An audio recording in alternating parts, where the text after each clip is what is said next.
Hola, buenos días. Hoy es 10 de diciembre. Hoy tenemos el capítulo 14 de Una realidad aparte de Carlos Castaneda. Vamos a empezar con, él lo está numerando como capítulo 8 y vamos a continuar con la lectura. Empieza.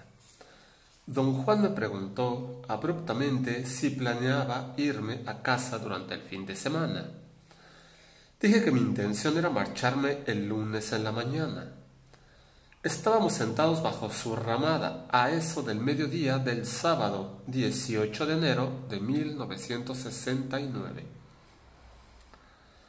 descansando tras una larga caminada en los cerros cercanos. Caminar es imperioso para todos y se nos olvida o nos hacemos mensos. El ego de la flojera, ¿verdad?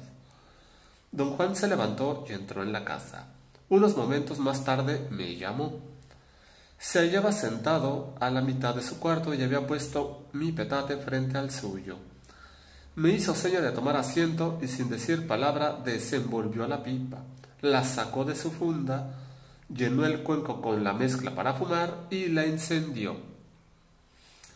Incluso llevó a su habitación una bandeja de barro llena de carbones pequeños. Ni le preguntó: ¿vas a fumar? No preguntó si yo estaba dispuesta a fumar. Simplemente me pasó la pipa y me dijo que chupara.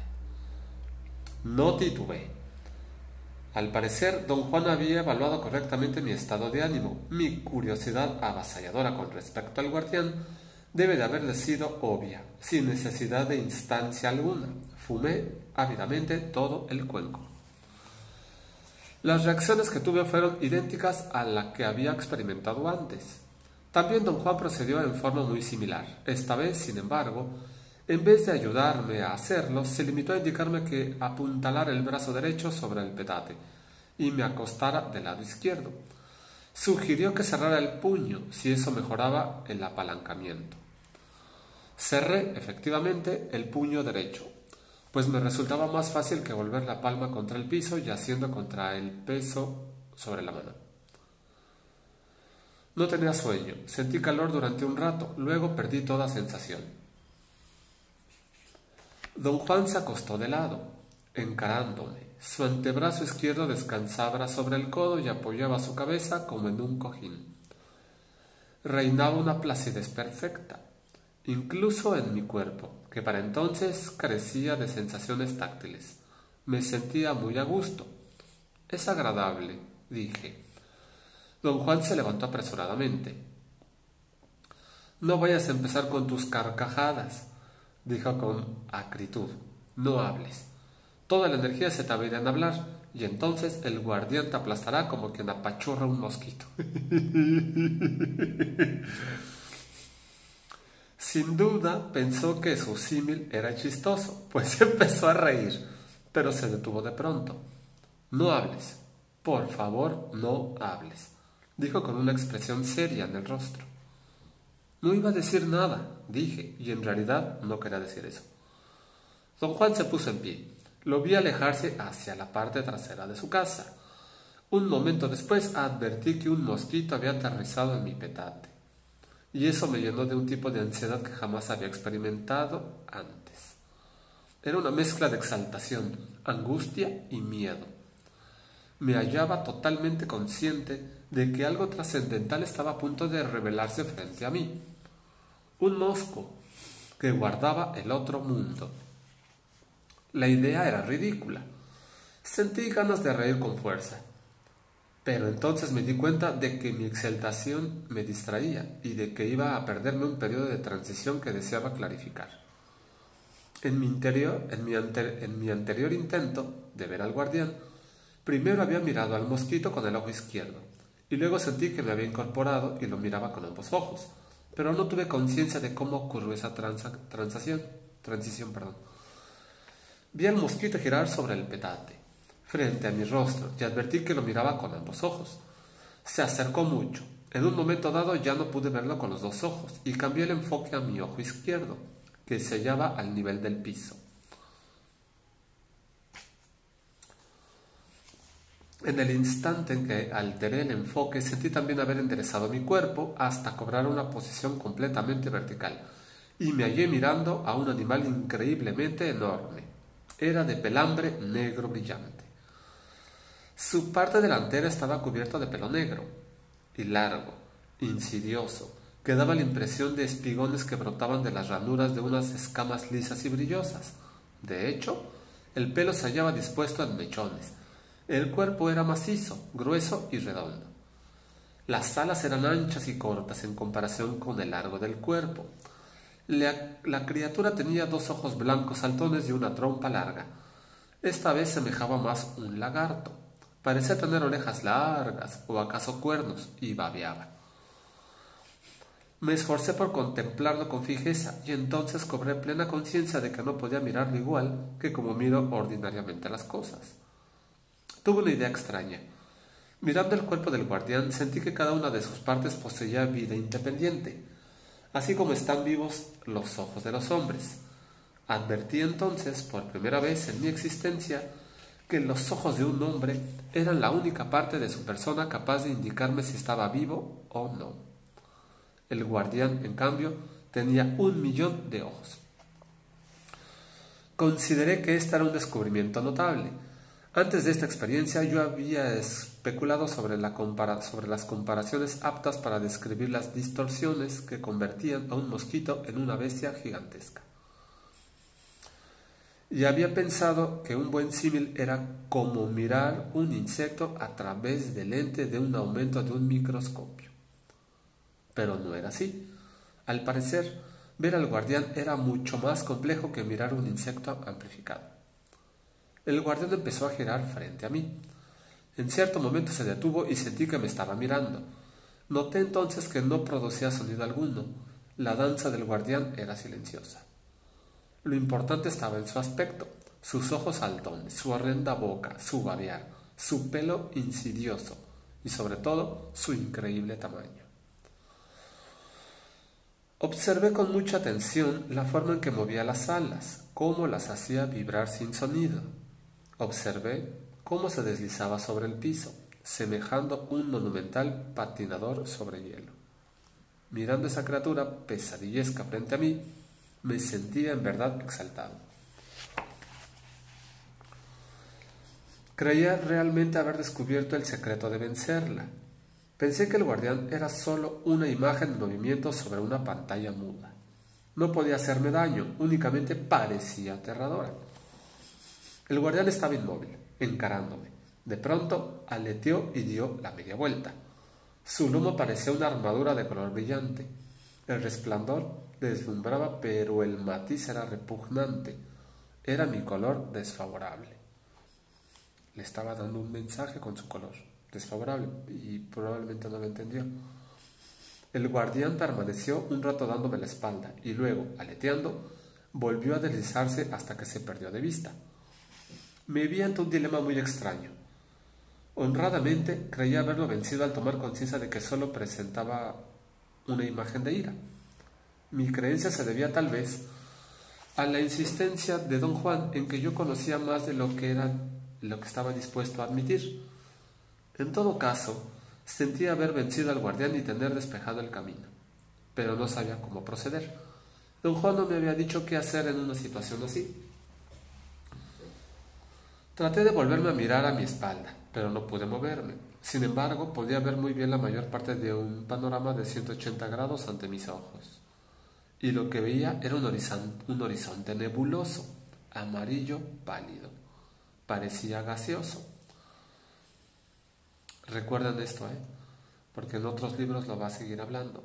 Un horizonte nebuloso, amarillo pálido, parecía gaseoso. Una especie de tono limón cubría uniformemente todo cuanto me era posible observar. Al parecer me hallaba en una meseta llena de vapores sulfurosos. De improviso, el guardián volvió a aparecer en un punto del horizonte. Describió un amplio círculo antes de pararse frente a mí. Su hocico estaba muy abierto, como una enorme caverna. No tenía dientes. Vibró las alas un instante y luego me embistió. Se lanzó contra mí como un toro, y sus alas gigantescas oscilaron buscando mis ojos. Grité de dolor y luego volé, o más bien sentí haberme disparado hacia arriba. Me remonté más allá del guardián, más allá de la meseta amarilla, hasta otro mundo, el mundo de los hombres. Y me encontré de pie a mitad del cuarto de don Juan. 19 de enero de 1969. Realmente pensé haber vencido al guardián, dije a don Juan. Debes de estar bromeando, dijo él. Don Juan no me había dicho una sola palabra desde el día anterior, y eso no me causaba molestia. Había estado inmerso en una especie de ensoñación, y nuevamente había sentido que de mirar con empeño sería capaz de ver. Pero no vi nada diferente. El no hablar, sin embargo, me había hecho descansar muchísimo. Don Juan me pidió referir la secuencia de mi experiencia, y lo que le interesó particularmente fue el color que yo había visto en el lomo del guardián. Don Juan suspiró, al parecer realmente preocupado. Tuviste suerte de que el color estuviera en el lomo del guardián, dijo con rostro serio. Si hubiera estado en la parte delantera de su cuerpo, o peor todavía, en su cabeza, ahora estarías muerto. No debes tratar de ver al guardián nunca más. No es tu temperamento cruzar esa llanura. Sin embargo, yo estaba convencido de que podías atravesarla. Pero ya no hablemos de eso. Este era solo uno de diversos caminos. Uno. Capté una pesadez fuera de lo común en el tono de don Juan. ¿Qué me pasaría si trato de ver nuevamente al guardián?